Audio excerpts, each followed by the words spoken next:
cafeteria. Cafetier. No, it's cafeteria. Cafetier. I said cafeteria. Cafetier. You know what? Screw this. Cafeteria. Well done. Well, thank you. I'm glad you like my pronunciation. Hello and welcome to the Clash of the Titans. This is day 11. Well, there's a lot of things getting quite interesting in these oncoming days. Let's start off with the Eaters of Worms. I mean, look at this. They've got nearly 100 defensive objects. That is insane. Well done, guys, for being able to do that. That means every citizen, because they still have 40 alive, you know, survivalists, woo, surviving! Yeah, they can have 2.5 defensive objects each, which is an interesting number. So it's a case of every single person in the house can have 2, but it's not really an issue because they're made to be campers, aren't they? So it's going to be highly interesting to see how they're going to play this, rather, you know, who is going to stay in the town for the devastation. Are they going to all load up on those dudes and have everyone else camping? I'm going to be very interested to see in what sort of tactics they use as the attacks start ramping up. But yes, they have a very large attack and they have nearly covered it, so they'll be fine for tonight, absolutely fine.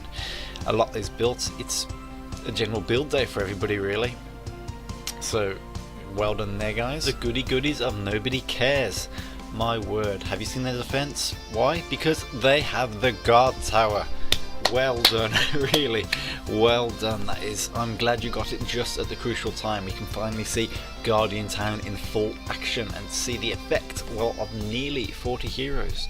So why is the guard tower such a big deal? Well, let's take a look. Well, you already know that the Guardians started off with 200 defense purely because they are Guardians.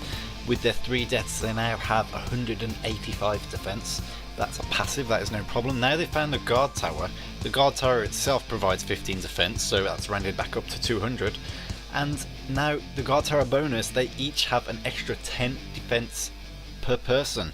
So a town of 40 people, that is a whopping 400 defense just for building the guard tower. Insane. And that's not all, because you've got that 400 defense. Well, okay, we're gonna do it for the Guardians. They have 370 because of the 3 deaths, so they have now got 570 passive defense. That is mega. But they've also got the option of spending 1 AP to organise their defense, and every Guardian can do this. So a potential extra 400 defense purely because of being Guardians. So if you have a brand new town of Guardians, you're going to have the potential of having 1000 defense, and you've only spent materials for the guard tower, and you've only spent 40 AP. It's crazy, absolutely crazy. So these Guardians now, they've got their base 200, they've got their extra 370, so that's 570, and you have now got the organised defense. So can you work that out for yourselves? What's 570 plus an extra 370? Yes. Unless my maths really sucks that badly, that's a 940 defense. And that's not even counting any of their extra defenses. So I am very much forward looking. Messing up my words now, I'm that excited. I'm very much looking forward to seeing exactly how far this Guardian town can go. Well, regardless of that, they have nearly half, well, less than half of the defensive objects that the survivalists do. So it's going to be an interesting play out when they finally start getting breaches. They're going to have 951 zombies tonight. They've got no problems defense wise, really. So let's see how far these guys can go. Overbearing cuteness of Fluffykins. Now I'm not sure because I haven't been following properly, but there's been a bit of debate on, do these guys have all or nothing? Because they have a heck load of materials, and the garbage dump and all or nothing are going to be their major last ditch efforts at staying alive for an extra day. And it will be effective because their map is like picked clean, because they are tamers. It's what they do best. They have the mid-range defensive object haul compared to the survivalists, so nearly 70 objects.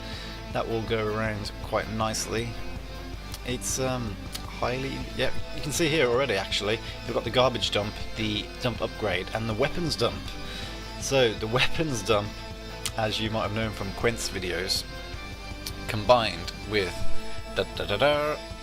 the faucet, that's going to make water balloons. And water balloons, if they've got a lot of plastic bags, which I'm sure they do because they are tamers, that is going to provide some major last temporary defense. So it's going to be very interesting to see exactly when they're going to be using it. I mean, they could use it over a period of days. They could use it in 2 days. They have the option of doing that. The only problem is they do not have the free dump, which is a major problem because it means they have to spend AP to do that. So that's less AP spent on actual temporary defenses. So will they have enough AP to go around to actually do this? I hope so. Come on, tamers, we know you can do it. Regardless of that though, they actually have one of the highest attacks tonight. Look at this, 1,400, and they've just managed to get into a nice safe zone. Have they had to use the dump for this? I'm not too certain. I'm looking forward to your video question. The Shady Jokers of Nonsense. They have one of the lowest attacks tonight, only 809 zombies, so that is covered nicely, which is good for them I suppose, because apparently they have the worst building ratio out of the towns because they're scouty scouts who like to go scouting.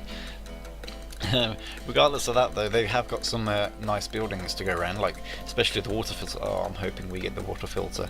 But they've got a decent amount of defensive objects, 73. It's going to be interesting to see what's exactly going to happen to this town when the attacks start mounting up. I want these scouts to go as far as possible.